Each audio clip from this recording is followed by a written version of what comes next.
Olá, tudo bem? Como vai? No programa de hoje, a gente vai conversar com Andréa Inocêncio. Ela é a supervisora regional do CIEE e pelo menos 6 mil pessoas já foram impactadas pelos trabalhos dessa mulher e, claro, da equipe dela. A gente vai falar muito sobre mulheres, sobre carreira e tem tanto assunto bom. Chegou a hora de falar sobre mulheres e também sobre empreendedorismo.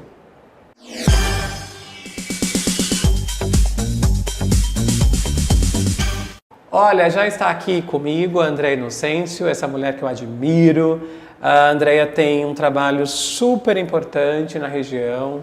Ela trabalha com um público, 6 mil jovens, ela já teve experiências com essa quantidade de pessoas, mas mais do que isso, ela impactou de forma positiva essas pessoas. Ela vem contar um pouco dessas histórias e também como pano de fundo, a gente vai falar sobre mulheres e carreira. Primeiro, muitíssimo obrigado pela presença, Andréa. Eu que agradeço imensamente o convite, é uma alegria estar aqui nessa Casa de Leis e aqui pelo convite do Orlandinho, não poderia ser melhor. Obrigado. Olha, como a gente vai falar de mulheres, eu acho que a gente podia dar um recorte histórico e fiquei pensando, enquanto preparava essa pauta, de 2 cenários. Queria que você fizesse essa linha, né? A mulher dos anos 90 e a mulher de hoje. Tantas coisas aconteceram com essas mulheres e eu acho que é um bom motivo, acho que é uma boa deixa para a gente começar essa conversa. Sem dúvida. Se nós pensarmos na linha do tempo, não é? Da evolução e da participação da mulher no mundo do trabalho de forma geral, nós temos aí alguns hiatos temporais, se nós pensarmos em onde elas estão e de que forma elas chegaram lá, não é? Então a mulher sempre teve como característica o cuidar. Então, é inerente, e a gente sempre pensa na mulher como aquela que cuida das pessoas, cuida da casa, cuida de forma geral da sociedade, não é? Mas isso se tornou cada vez mais frequente à medida de que a gente vê uma evolução crescente da participação dela no mundo do trabalho, não é? Então, as mulheres sempre foram lembradas na área da educação, por exemplo, não é? Ou então nos afazeres domésticos, não é? Das pessoas que trabalham nessa área, ou até mesmo na área de atendimento e serviço, quando a gente pensa, por exemplo, na área de vendas, não é? Então a vendedora, não é? Ou aquela professora que tão carinhosamente a gente se lembra. A gente percebe nesses termos uma evolução da mulher em onde ela está hoje e de que forma ela chegou lá. Então hoje a gente percebe muitas vezes a mulher em outras áreas muito distintas da que a gente tinha lá na década de 90. Então novas habilidades foram sendo desenvolvidas, o nível de escolaridade das mulheres aumentou gradativamente. Então isso tem possibilitado o acesso dessa mulher hoje no nosso cenário em frentes onde nunca se havia imaginado que ela estaria, não é? Uma pena que esse caminho, né, André, a gente está falando de um recorte relativamente pequeno, mas se a gente pega a trajetória da mulher no Brasil, por exemplo, foi bem conflitante, né? Qual que é a tua análise desse recorte que a gente está fazendo? Foram as duras penas? Sim, e continua sendo, não é? Se nós pensarmos no universo feminino, elas estão em várias áreas de atuação, mas ainda não existe igualdade em todos os termos. Então, ainda se percebe que mulheres têm uma enorme dificuldade em ascender em suas carreiras, principalmente em posições de liderança, de chefia, não é? Em altos cargos organizacionais. No entanto, as mulheres hoje representam no Brasil mais de 51% da população. Isso é fácil de perceber, mesmo sem pesquisa de IBGE batendo lá na nossa casa, que todo mundo sabe que existe, não é? E é feito, mas no nosso universo de convivência, as mulheres são maioria. Então nós, por exemplo, na organização, percebemos isso inclusive. O maior número de estagiários e aprendizes são mulheres. A maior parte dos estudantes que nos procuram nesse momento também são mulheres. Pensando até nesse nível de escolaridade que tem aumentado ao longo dos anos, não é? A mulher busca mais por essa escolarização. No entanto, mesmo que ela busque mais por esse nível de escolaridade, a remuneração média dessas mulheres tende a não ser a mesma que os homens, muitas vezes na mesma posição e na mesma função. Andréia, quando a gente olha para esse assunto, a gente vai fazer depois vai voltar a esse assunto daqui a pouco, Para mim, me bate no primeiro ponto dessa discrepância a questão do machismo, né? Essa insegurança também quando você vê uma mulher subir, né? Por parte do olhar masculino. Essa é uma impressão minha. É sua também? Também é minha. Se nós pensarmos, por exemplo, hoje se fala tanto em inclusão, em diversidade, não é? No ambiente corporativo, espera-se que mais mulheres estejam no mundo corporativo, mas por vezes, onde elas participam, elas precisam se masculinizar, né? Entenda, por exemplo, a forma como ela se veste, a forma como ela se posiciona. Então, muitas vezes o feminino, não é? Ele é visto como frágil, o que na verdade não é assim. É a representatividade da essência da mulher naqueles ambientes. Aquele olhar detalhado, cuidadoso, de quem zela, não é? Isso não é fragilizar a relação trabalhista, é um olhar diferente.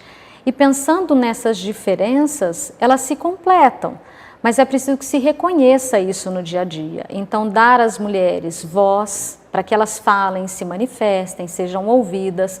Por vezes a sugestão que um homem dá, se a mulher as der também, é visto de outra forma. Então, perceber essas nuances no dia a dia também são muito importantes, para que a gente tenha não só igualdade em termos de remuneração, mas de perspectiva mesmo, de participação efetiva em todas as áreas. E entender que não é uma competição, não é uma junção, né? Exatamente. Não é nada contra os homens, muito pelo contrário, não é? É para que se tenha a oportunidade de que ambos construam algo juntos, mais igualitário, com perspectivas diferentes e que se complementem. A gente está falando de mulheres de um modo geral, óbvio, mas quando a gente desce um pouquinho mais a reflexão e vamos agora entrar num outro contexto, que são mulheres negras ou pretas e periféricas, aí esse cenário é mais triste, né? A gente sabe que a mulher que trabalha e vive nessas regiões, por exemplo, ela tem dificuldade de pegar um ônibus, 2 ônibus, metrô, trem, estou falando do nível Brasil, né? A nível Brasil, em nível Brasil. E aí, esse cenário é mais triste. Queria que você fizesse uma reflexão sobre. Sim.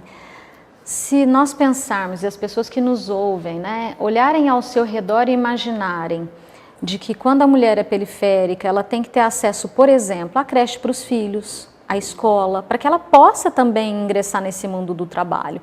Essas são as primeiras barreiras a serem vencidas, não é? Se eu não tenho a oportunidade que meus filhos tenham a vaga na creche, ou que eles tenham a oportunidade, muitas vezes, de uma atividade no contraturno escolar, como que a mulher vai conseguir se dedicar ao mundo do trabalho?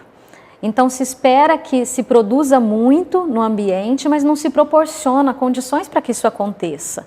E se esse recorte for feito de forma clara em etnia, né, a mulher preta e pobre, ela tem ainda menos oportunidade. E quando ela acessa, por vezes, a remuneração dela tem de ser ainda menor do que outras mulheres de forma geral. E se a gente pega essa mesma mulher que se destaca e está numa posição, a dificuldade que alguns, aí estou falando da sociedade como um todo, tem em perceber isso, né, em aceitar isso, né? Exatamente. A gente, inclusive, faz a seguinte reflexão, não é? Metade do mundo é mulher e a outra metade nasceu de uma mulher. Sim. Então, como que a gente quer proporcionar que esses espaços sejam preenchidos por mulheres que participam, que opinam, se eu não proporciono a elas essa oportunidade? Quantas vezes, né, nós, enquanto mulheres, a gente fala, estou terminando o meu horário de trabalho, vou para o 2º turno, para o 3º turno, não é? Por quê? Porque a gente se dedica não só ao ambiente corporativo, mas à rotina doméstica também. Então, quantas horas nós nos dedicamos ao cuidar, né, do lar, da família? Veja bem, por exemplo, na pandemia. Quantas mulheres deixaram seus postos de trabalho para cuidar daqueles que adoeceram, cuidar dos familiares. E esse número ainda hoje não voltou a ser o mesmo. E tem também uma perspectiva nessa sua fala, que voltamos àquilo que você disse no começo, que é da questão do cuidar. Tem um fator que, nos casamentos, por exemplo, a mulher acaba assumindo mais papéis domésticos, por exemplo, né? E aí tem essa discussão, né? Qual é a parte que cabe ao homem no cuidado do geral, a gente percebe alguns movimentos das pessoas falando, olha, as tarefas têm que ser divididas, vez ou outra a gente busca informações sobre esse assunto, né? A gente vê a mídia retratando isso, mas, pelo menos a mim, parece que chega a ser uma receita. Tem que, vez ou outra, falar, vocês têm que fazer assim para esse processo, não é algo natural, vamos dizer assim. E aí você não tem essa sensação de que a gente avança e volta várias vezes num processo? Muitas vezes. E inclusive quando a gente fala, né, nossa, mas como que ela dá conta, não é assim a fala? Como que ela consegue, né? Eu não acredito, na verdade, que haja um equilíbrio em todos esses universos da mulher. Ora, o trabalho exige mais de nós, ora a família um pouco mais, ora você se dedica mais para a sua formação acadêmica, para a sua profissionalização. Então, na verdade, eu acho que ela busca pela harmonia de tudo isso, e não um equilíbrio. E eu acho que a convivência entre homem e mulher também deve ser assim, não é? Por vezes eu me dedico mais aos afazeres de casa e da família, em outro momento o homem o faz. E eu acho que isso é natural, e se nós encararmos isso com naturalidade, as crianças e as novas gerações vão ter outras referências de convivência. E por um outro lado também, né, Andréia, de um dano para essa mulher, essas 300 mil responsabilidades que ela assume sozinha muitas vezes, né? Estou falando de um casamento, mas pode ser de uma mãe solo, por exemplo, né? Eu fico imaginando quantas pessoas que estão nos assistindo agora e que tem lá no seu cenário 3, 4 filhos e ela tem que rebolar, trabalhar de dia, deixa na creche, vai trabalhar à noite, fazer aí tem todo um equilíbrio para conciliar tudo isso, né? Fiquei pensando também no desafio que a gente vem tratando a sociedade, né? Que é essa história de também colocar a mulher, principalmente nessa época do ano, mês de março, nessa posição de guerreira, de heroína, que também eu acho muito danoso, né? Porque você joga mais uma responsabilidade nela, por uma pessoa que às vezes, não, eu só quero ser uma pessoa tranquila, gente, eu quero que minhas coisas sejam divididas, eu quero ter as minhas responsabilidades, mas também quero que meu marido me ajude, né, na criação dos filhos, que ele lave a louça, que eu faça a comida, e o inverso também, né? Então é a famosa junção mesmo, não competição, né, André? Exato. Acho que, na verdade, é a sensibilidade de entender, né, que essa mulher não é para carregar o título de guerreira, né? Mas de uma pessoa que é parceira, que também gosta de ser cuidada, que também gosta de ser elogiada, de ser valorizada, não é? E dividir essa jornada com quem está ali do lado, né? Que pode ser o parceiro, mas pode também ser um familiar, um amigo, um vizinho, o próprio líder ou liderado. Então, ter esse olhar empático com quem convive com a mulher é extremamente importante. Porque se nós pensarmos, né, em termos gerais, qual é o nosso papel onde a gente está inserido? Não é? Cada um de nós tem uma contribuição enorme na vida do outro. Então, o que eu faço e falo impacta diretamente na pessoa com a qual eu convivo. E não precisa ter que ser lembrada disso, né, Andréia? Isso não pode ser uma coisa... um esforço, né, para você ser sempre tocada. Não, tipo, ela precisa disso, ela precisa estar no mesmo pé de igualdade, né? Eu acho que é um desafio. E eu me coloco um pouco no lugar de vocês, eu acho que deve ser triste também, né? Gente, toda vez a gente precisa ser lembrada que a gente não está competindo, que a gente só quer ali a equidade, né? A igualdade, né? Exato. E se pensarmos em termos gerais, algumas coisas são tão simples, mas tão importantes no dia a dia. Então, eu, enquanto mãe que sou, para mim é muito importante que o meu trabalho me proporcione realização profissional, mas que eu também tenha tempo para assistir uma apresentação da minha filha, não é? Ter oportunidade de viver momentos que para mim são caros e importantes, tanto na minha vida profissional quanto na minha vida pessoal também. Né? Ninguém tem a vida profissional e pessoal desassociada dessa forma. E por que para a mulher tem que ser diferente? Não é? Então, acho que é entender com sensibilidade de que quanto mais a minha vida pessoal é harmônica dentro das perspectivas que a empresa deseja e a sociedade, mas para mim mesma também, maior vai ser o meu resultado no ambiente corporativo, com as pessoas com as quais eu convivo, e tornar tudo isso muito natural, que é o que você disse. Não precisa ter um cartaz lembrando as pessoas disso o tempo todo, não é? Sim. Andréia, vamos entrar numa pauta que você falou aí da questão da maternidade. A gente lembra também que muitas mulheres lá atrás deixavam, né? Pensavam mais na formação acadêmica, na sua profissão, vamos dizer assim, e aí falava, eu vou ser mãe mais pra frente, né? Elas faziam esse processo demorar um pouco. Hoje a gente já vê, não, que muitas pessoas querem ter seus filhos e faz tudo junto misturado e tá tudo bem. Como que você analisa isso, essa mudança de comportamento? Eu acho que nesse momento eu percebo que as mulheres que têm uma rede de apoio bem estabelecida, elas têm um incentivo para que elas façam suas escolhas com mais tranquilidade. Então, se eu sei que eu tenho uma rede de apoio que pode me apoiar em, às vezes, buscar a criança enquanto você está numa reunião de trabalho, um exemplo, não é? Ou de que eu vou ter alguém que possa me amparar em momentos em que é necessário, um apoio na educação dessa criança, né? Nesse viver, no maternar, não é? Isso me dá a possibilidade de fazer escolhas no momento em que eu considero importante, né? Então, por que eu tenho que priorizar o meu ensino e a minha formação acadêmica e desassociar isso de viver a maternidade se isso for importante para mim? Ou ao contrário, por que eu não posso priorizar o maternar e aí buscar esse mundo do trabalho em outro momento da minha vida? Se eu tenho essa rede de apoio que me ampara, essas escolhas elas ficam mais leves, não é? Eu não preciso tornar isso rígido e tão penoso, né? Eu tenho que escolher entre trabalho e família, não é? E essas escolhas eu percebo que muitas vezes elas não acontecem no universo masculino. Então aquela síndrome do impostor, né? Então, aconteceu comigo, consegui ascender na minha profissão, na minha carreira, que sorte. Não é sorte, né? Foi uma conquista, né? Muita coisa aconteceu ali atrás, muitas habilidades foram desenvolvidas para que eu alcançasse isso. E eu sinto que muitas vezes a mulher não sabe valorizar essas habilidades. Não é? Então, ela pensa no currículo profissional, né? Quantas vezes fui promovida, em quais empresas eu trabalhei, mas a essência feminina no dia a dia, ela já traz habilidades que no mundo corporativo são muito importantes.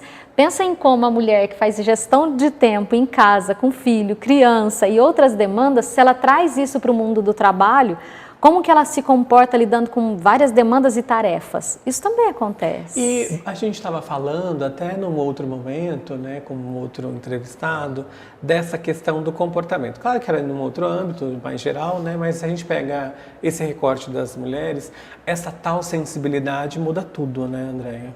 Sem sombra de dúvida. Às vezes eu ainda sinto um receio de mulheres em reuniões falarem, eu estou sentindo que a gente não deveria ir por esse caminho. Como se fosse algo exclusivamente feminino de intuição. Sim. E muitas vezes essa intuição, ela, se aflorada, ela pode trazer excelentes resultados. E isso não é só empírico, não é? Mas é por essa percepção da delicadeza, da sensibilidade do todo, do observar, do sentir. E por que isso pode e é visto muitas vezes como um prejuízo? Não precisa ser, não é? Então é uma característica feminina e que, se bem utilizada, ela pode trazer resultados maravilhosos, porque a gente está envolvido num universo onde existem pessoas. Quantas vezes a gente passou por um lugar, viu uma situação e falou, eu acho que a gente devia fazer desse jeito. Mas por que você acha isso? Não sei, estou sentindo. É a intuição feminina. Vou te jogar aqui uma bomba. É o seguinte... Eu sempre fico pensando nas questões práticas, assim, da vida, da sociedade, como que a gente pode mudar esse cenário. A gente começou falando, né, desse machismo que vocês enfrentam nas organizações, no dia a dia e tudo mais. Se você tivesse a oportunidade agora, assim, abrirmos um canal e nesse momento estão todos os homens do mundo te ouvindo, prestando atenção em você, o que você faria para esses de modo geral e para esses gestores? Porque eu também percebo que tem uma questão ali, um gap que precisa ser resolvido, né? A gente também sabe que tem gestores super abertos e tudo mais, mas tem gente ainda com aquela mentalidade de 1800, né? Sim. Então, você está falando para 3 públicos. E eu te joguei essa bomba para a gente tentar, de alguma maneira, ser mais prático, provocar essas pessoas? O que você diria? Antes de nos ouvirem, nos escutem, que são coisas diferentes, Sim. não é? Então, além de ouvir o que nós estamos dizendo, nos escutar significa entender em qual contexto a nossa opinião, a nossa sugestão está pautada. Então, as mulheres desejam isso, e isso pode contribuir de forma enorme para os resultados da organização, para a convivência com esses mesmos homens, não é? E se nós pensarmos exatamente nessa perspectiva, é sentar do lado e deixar a frase ser terminada. Sim, que muitas vezes não é possível. Exatamente. Então, é isso, né? Nos ouçam e nos escutem. Quando a gente olha para o seu currículo, né, eu falei na abertura, você impactou aí mais de 6 mil jovens, você está numa empresa há 24 anos, é isso? Exatamente. E você tem aí a responsabilidade de administrar um guarda-chuva com pelo menos mais de 70 cidades. Como que a Andreia de hoje, no alto do pedestal, olharia para a Andreia que pensou em ser essa mulher um dia? O que você diria para ela? Ah, isso mexe com o meu coração, hein? Então solta. Porque há 24 anos atrás eu entrei nessa mesma organização como estagiária. E lá como estagiária, ao fazer a minha faculdade de administração, e isso eu não lhe contei antes, o tema do meu trabalho de conclusão de curso era Mulheres em Posição de Liderança. Uau! Você escondeu um segredo nosso, André. Verdades sendo reveladas.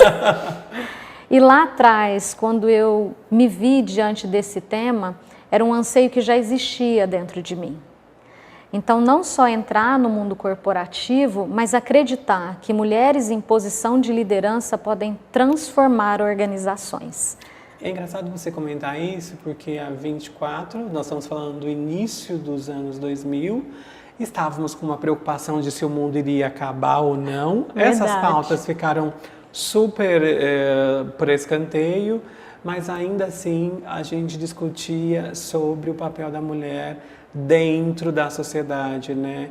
E é uma pena que a gente precisa ter um dia para que todo mundo, ou pelo menos as pessoas que precisariam, né, olhar só num dia, né? Quando na verdade tinha que ser um processo contínuo, né? Tinha que desconstruir, né? O que a gente está fazendo com várias coisas ao longo dos dias, é você desconstruir para construir novamente, né? Então, tudo aquilo que eu penso sobre o meu machismo, sobre os meus pontos homofóbicos, quantas minorias, as minhas pré-verdades, vamos dizer assim, né? E das verdades que eu julgo serem absolutas, como eu tenho que desconstruir mesmo para construir, né, André? É o ciclo da vida, não é? Um eterno construir e desconstruir-se, não é?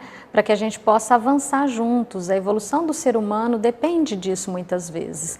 E nas organizações não é diferente. Então eu falo que quando as mulheres conseguem ter acesso a posições de liderança, a gente consegue muitas vezes permear a cultura e os valores daquela organização com esse olhar também, para o diverso, para o harmônico, não é?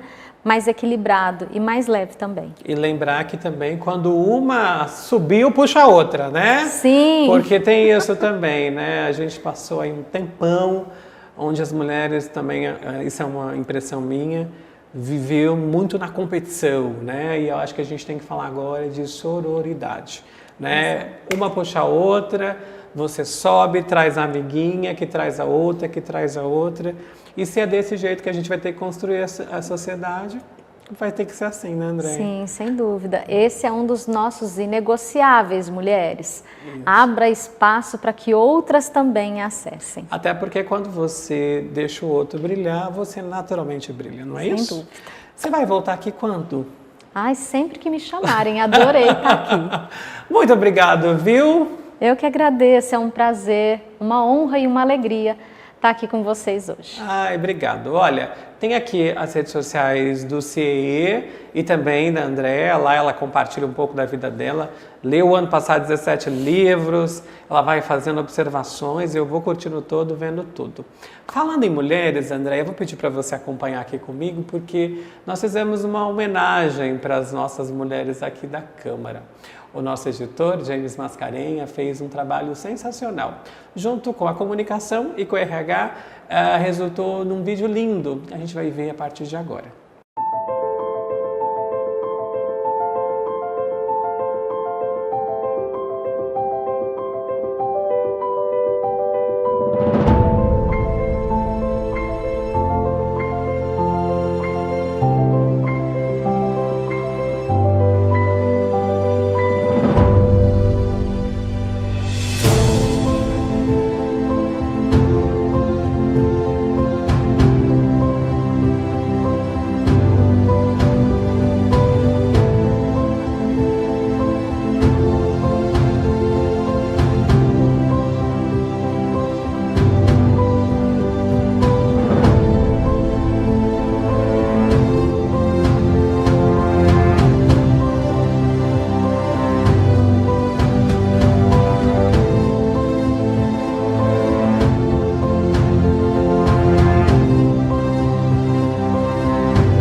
Olha que timaço nós temos aqui na Câmara, você viu, Andréia? Perfeito. Ninguém pode deixar de vir aqui valorizar essas mulheres. Olha, muitíssimo obrigado mais uma vez, viu, Andréia? E parabéns, né, para as mulheres.